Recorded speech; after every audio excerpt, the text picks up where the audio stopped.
Howdy, welcome back to the fifth and final part of Chapter 8.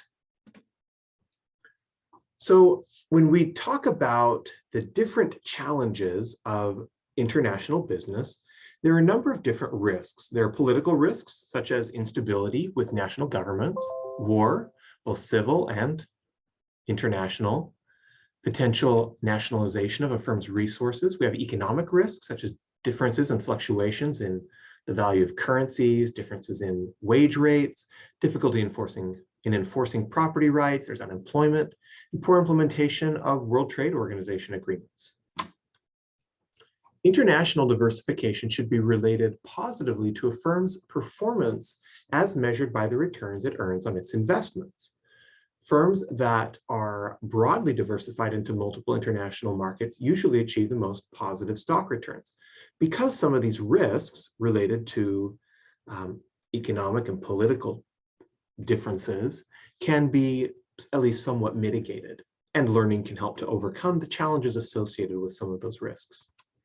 There are many factors that contribute to positive effects of international diversification, such as private versus government ownership, potential economies of scale and experience, location advantages, increased market size, and the opportunity to stabilize returns. International diversification can also facilitate innovation in a firm because it provides a larger market to gain greater and faster returns from investment in innovation.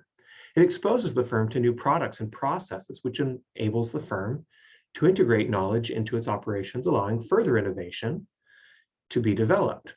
It can also generate the resources necessary to sustain a larger scale research and development program.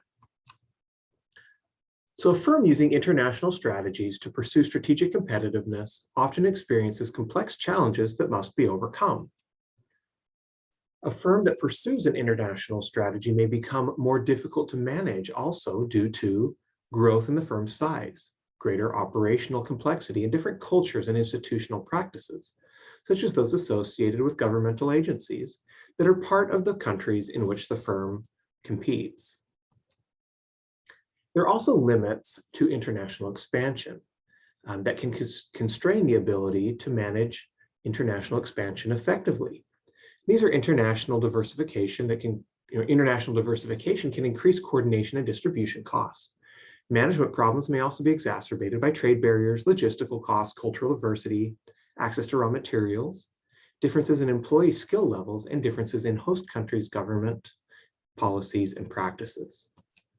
So finally, question number 5. Payless ShoeSource chose not to enter Venezuela despite regional similarities with other countries where the firm was already competing effectively.